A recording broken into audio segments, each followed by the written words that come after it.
This is Phoenix Rising, a chance for me to play a football manager safe with Selangor FC over in the Malaysian Premier League. As you probably know by the name of the show, is a chance for me to revive the fortunes of a club that once had a lot of success, and that is the case with Selangor FC.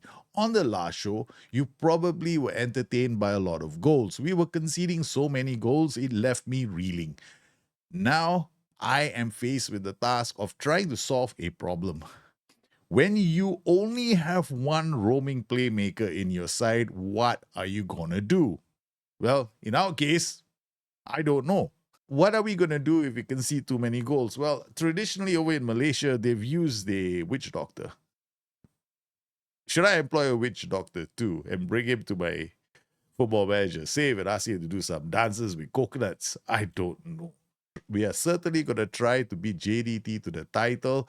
But meanwhile, let's catch up with the team and see how they've done so far. It's the start of the combo month. Yes, we're going to be playing matches from May to June. There's 5 matches to be played.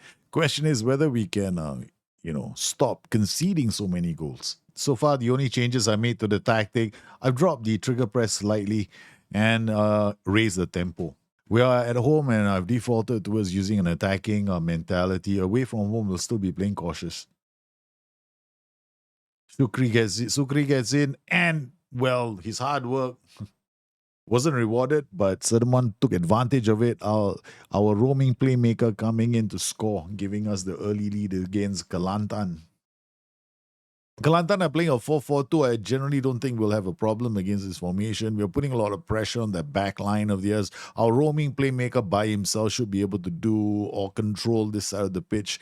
And then we got focus play, so there should really be 3 players on each side of the pitch whenever we try to build up patterns of play. There we go. P gets the ball. And as he goes up the pitch, I expect him to check back, or he plays an early cross to Shukri.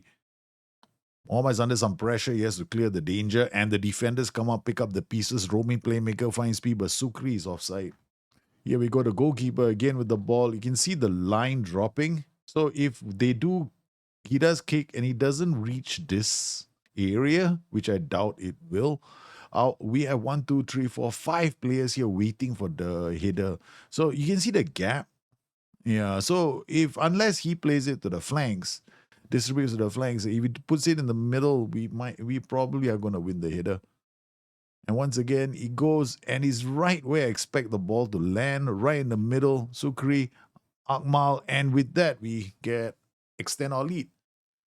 The match engine tends to be a bit predictable. So here we go. We're putting enough players between their midfield and their defense, a place where honestly, you shouldn't be seeing so many players who are easy to reach with a pass. Corner, Othman. Somerville is in goal because our current goalkeeper is injured. He's had a knock, so yes, the Englishman is going to be expected to do some work. Faisal with the corner. He goes a near post delivery, and Ash Muradov just hits it down. He didn't even have to jump. Kuching away from home in Pahang. That's a great result for the underdogs. Okay. Fantastic. Corner goals. Going to be pretty hard for us to set players to mark top players. Normally, I like to have like 4 players with jumping reach in my tactics. And without 4 players, it's normally really hard for you to prevent goals from getting to the back of the net. Mazlan with the ball finds all right. Mazlan again comes inside with the pass. Agrawa shoots. Oh my lord. Ball winning midfielder, box to box. It's not a bad combination, but the wide midfielder and the inverted winger, this is a fairly conservative tactic. The only area I should be worried about is the left flank, but that's their left flank, but we keep pounding that left flank with our attacks. Ishmudorov out to Tete. Tete now, he's got the roaming playmaker again. This is going to be a good pass to Faisal. He tries to set Sukri up. There was an opportunity. So Sukri, question is whether he's going to score another goal. He's been playing every single match ever since I discovered he can score goals. Faisal now, and delivers it. It's going to be another goal. It's Azlin who's put the ball into the back of the net, and 5-1 misery for the whole away team. I'm looking at Sukri's movement. That's okay. This is what I expect an advance forward to do. He's getting into the area. All right, 68 minutes. We're going to make a few substitutions. And this is when we start conceding goals. Why you didn't? What is Sukri? Okay, all right, Sukri is looking for the opportunity for a counter, but we've conceded a second goal. It's 5-2. Oh, no. I'm seeing images of a 5-5 now. Agrawa loses out, and again, the lack of a decent roaming playmaker in our tactic is costing us.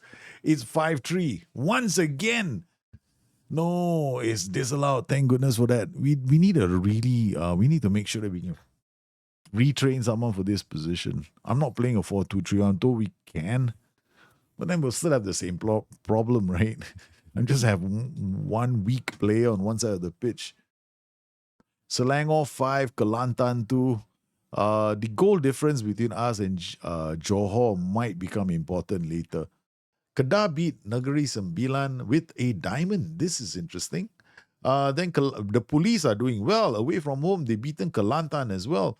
And then we've got Kuching beating Pahang. This is a big result for Kuching. Kuching beating Pahang. This is a massive result.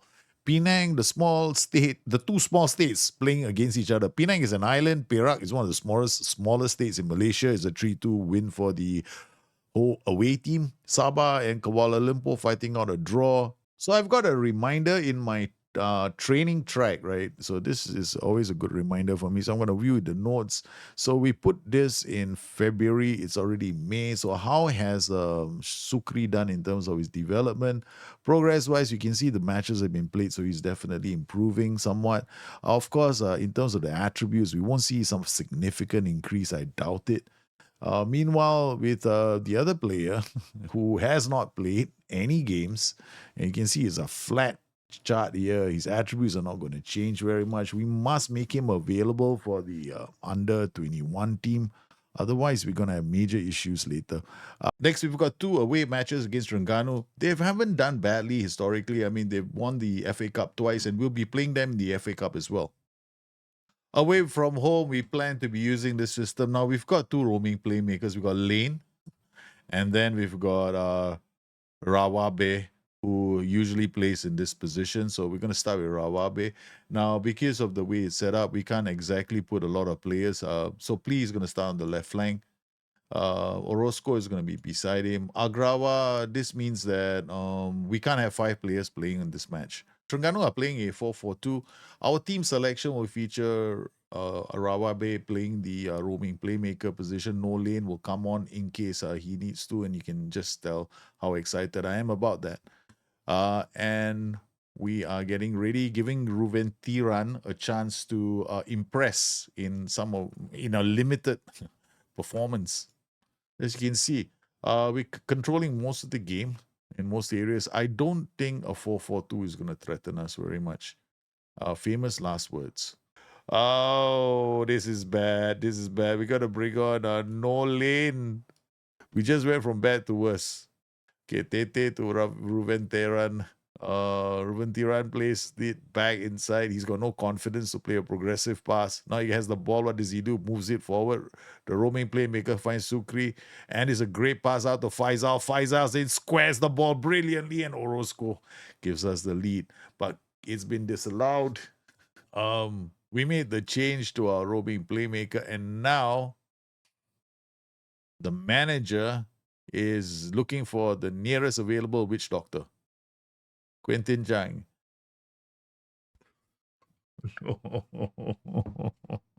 Why me? Oh my lord, what's happened to I mean, it's just this. I think is what's happening is they noticed that a roaming playmaker went off, and they went like, okay, we might as well get the ball rolling here, eh, Quentin? I don't believe this. We've conceded a goal in some fashion. Here comes Ruben Tiran. He plays it down the line to PP. Go across the ball, and it's going to be Faisal. Squares it. Roro score gets us the equalizer. This time, it's not offside.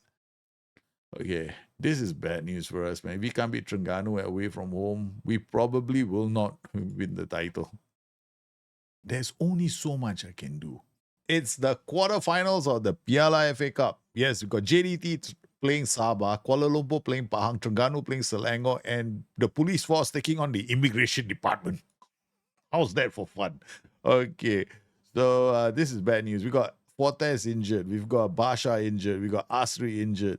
FYI, before you guys start wondering why Somerville is in the team, Somerville's other nationality is Malaysian. It's our second encounter with Terengganu in the FA Cup.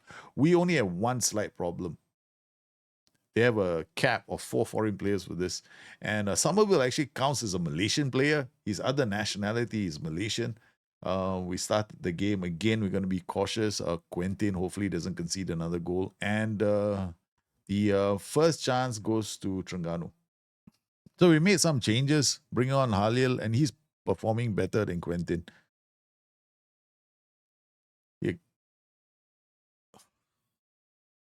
Selangor heart sink as Terengganu find the back of the net from a direct free kick. And Terengganu go out of the FA Cup. This is sad, man. This is terrible news for us. Our first season has not gone very well, has it? I'm disappointed. I'm very disappointed. We have lost to Terengganu, and Terengganu have done the. It's the worst. The fans are absolutely livid. Yeah. This is not the result they wanted. Match performance, you can see Terengganu beating Selangor, frustrated with the way how wasteful we were in front of goal. No one is happy. The supporters are disappointed. Yes, I am disappointed. We created some chances, but again, questions have to be asked. Yes, it's terrible. We lost this match. I'm going to the press conference. We're going to attend the press conference from the Kuala Lumpur Terengganu Football Daily. Really, there's no such newspaper. Okay, you must be bitterly disappointed to have been eliminated from the competition. Yeah, I'm not disappointed. Do you have to sit back and admire when the opposition player puts in a performance like Nurilo? Why do I have to talk about other players? What's the state of your relationship with the president? I'm only focused on training. I have never met him. What is the thinking behind using Johandro Orasco ahead of Alexander Agrawa as a shadow striker? I prefer to keep my thoughts private. Has this defeat raised any questions in your mind? Tom out. Extremely disappointed that we were knocked out of the Piala FA Cup. That's the Malaysia Cup. It was my first season in charge, and we are out of it. It's a terrible feeling. It is sinking feeling that things are just going to go from bad to worse. I have no explanations as to why our boys couldn't find the back of the net. We definitely created our chances. However, not good enough. I still think this could be the start of the slide downwards into mediocrity. It does not look good for us at the moment. Are things going to go from bad to worse because JDT are breathing down our necks? Well, I know you found this entertaining because you always love to watch me lose. Yes, there are people out there who enjoy Destiny, the Destiny series that we have on Twitch, because you guys, your only job is to make sure I don't win titles. So you adopt players, you boost them up, and you make it very hard for me to win. And now I'm back in the same situation, but now with Selangor FC over in Malaysia. Can we turn things around? We'll have to find out in the next episode. I want to thank everybody for taking their time out from their busy schedule to drop in a comment. You do not know how much that means to me. Please, thank you very much for following the show. Please stay safe, take care of yourselves. What happens in the next episode of The Phoenix Rising? I don't know. I'm still trying to mull over the disappointment of being knocked out of the Malaysia FA Cup. And now we've got JDT breathing down my neck. Are things going to go from bad to worse? I don't know. You'll have to find out in the next episode. Stay safe. Take care of yourselves. I'll see you again soon.